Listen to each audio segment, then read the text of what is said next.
Magandang araw. Tatalakayin natin ang food safety at sanitation. Pamilyar na ba kayo dito? Para sa may mga alam na, magandang review ito para sa inyo.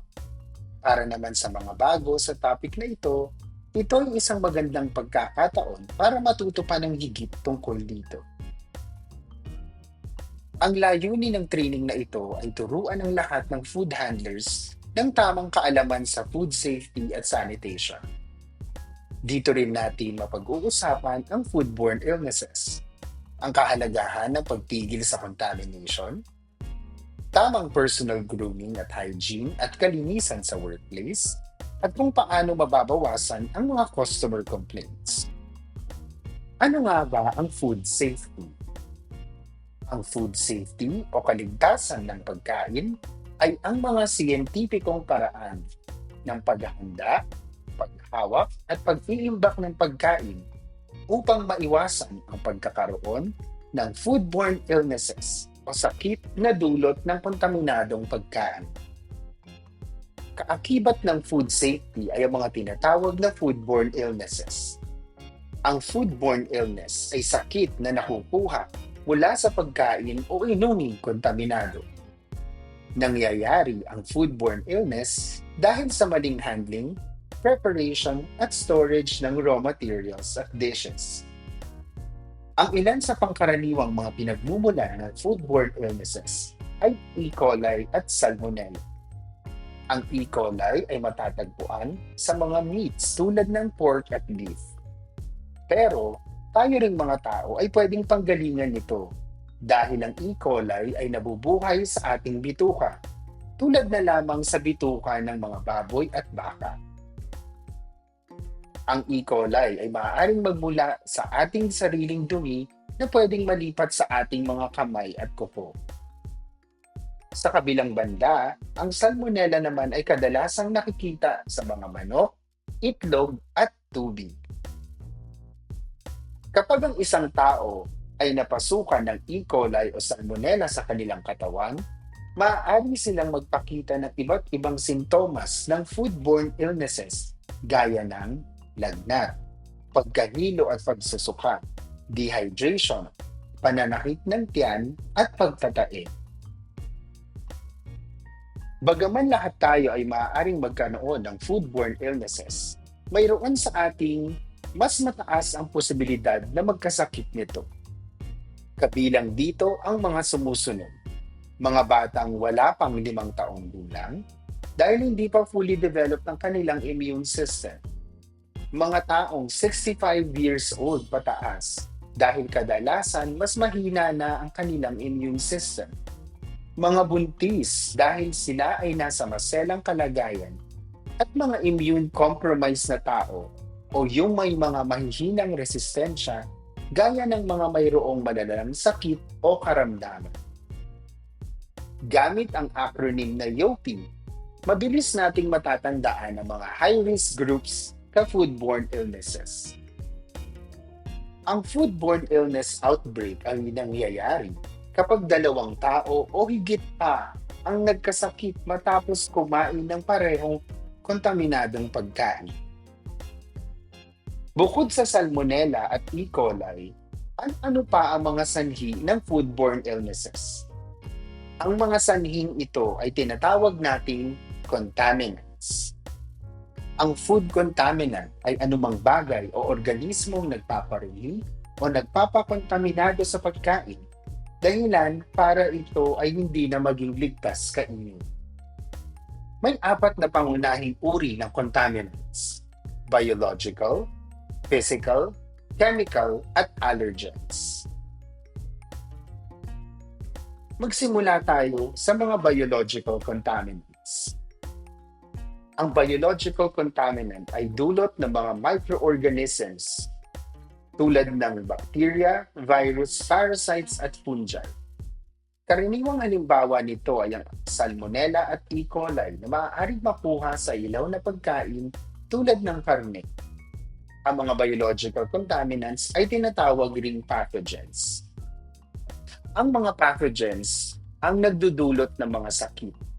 Makikita ninyo sa mga larawan ang apat na uri ng pathogens. Virus, katulad ng COVID, parasites, fungi at bacteria. Tingnan natin ang bawat isang pathogen upang mas maintindihan ninyo ang mga ito. Ang virus ay maaaring maikalat sa pamamagitan ng mga body fluids na pumapasok sa ating bibig, ilong, sugat o kahit ano pang open area sa katawan. Ang mga virus ay maaari lamang maiwasan sa pamamagitan ng vaccine. Makikita sa dalawang larawang ito kung gaano kalala ang pagkalat ng ating ubo at sipon. Kaya kung ikaw ay nakararamdam ng ubo, sipon o lagnat, bago ka pumasok, magsuot ka ng face mask. Kung sa tingin mo naman ay hindi talaga kakayanin ng iyong katawan, maaaring huwag ka na lamang pumasok upang hindi ka makahawa sa mga kasama mo sa trabaho. Sunod naman nating tingnan ang mga parasites. Ang mga parasites ay maaaring manggaling sa mga sumusunod na bagay.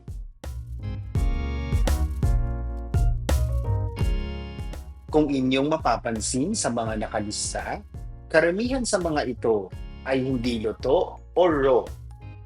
Ngayon, tingnan naman natin ang mga fungi.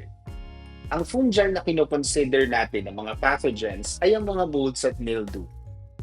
Katulad na lamang ng nakikita ninyo sa dalawang larawan. Subalit, ang mga molds at mildew ay hindi lamang dumadami sa mga pagkain.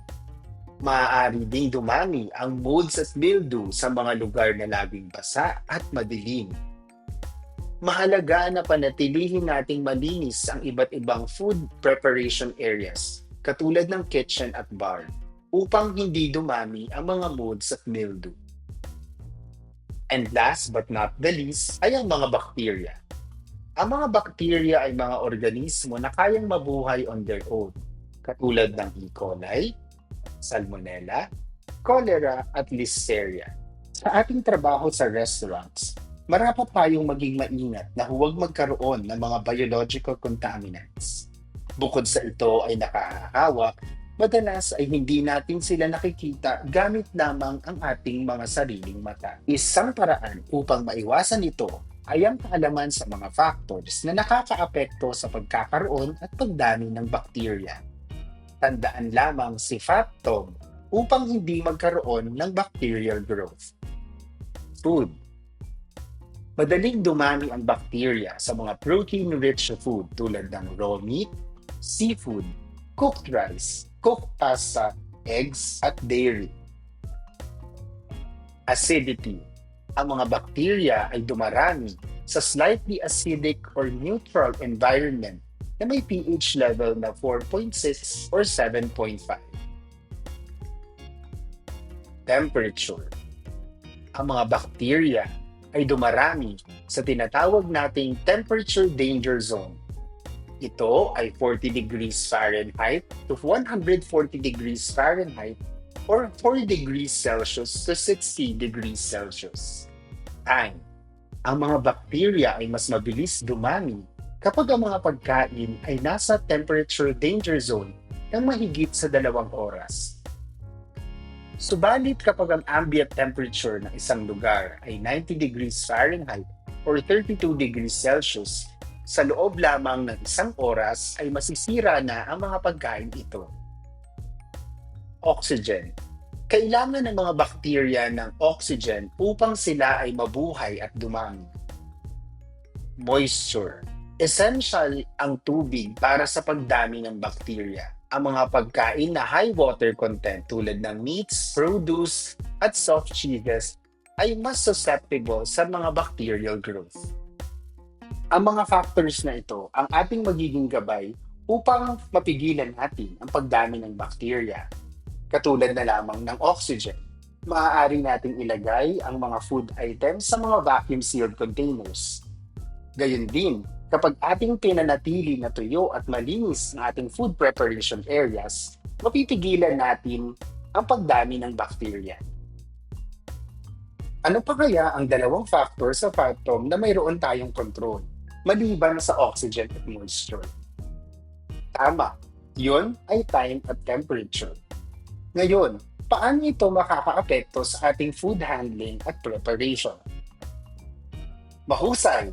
Dapat lagi nating sundin ang mga tamang oras at temperatura sa iba't ibang procedures katulad ng storage, throwing, cooking, holding time, at dispatch. Ano kaya ang pwede nating gawin kapag may request si guest na lahat ng kanilang pagkain ay serve ng sabay-sabay? Kapag ang guest ay nag-request na sabay-sabay na ilabas ang kanilang orders, maaari nating simulan muna ang mga pagkain mas matagal maluto tulad ng chicken at ihanda ang mga mas mabilis maluto kapag malapit na matapos ang mga naunang dishes. Ngayon, pag-usapan naman natin ang mga contaminants na makikita ng ating mga mata. Ito ang mga physical contaminants. Ang physical contamination naman ay ang pagkakaroon ng mga bagay na hindi dapat kasama sa pagkain, mga foreign objects tulad ng mga sumusunod. Insects, metals, glass, plastics, hair, at fingernails. Saan kaya maaaring manggaling ang mga physical contaminant? Minsan, galing ito sa packaging, o di kaya ay sa mga nahulog na bagay sa pagkain habang ito ay niluluto or sinaserve. Tingnan ninyo ang mga susunod na larawan na nagpapakita ng iba't ibang physical contaminants.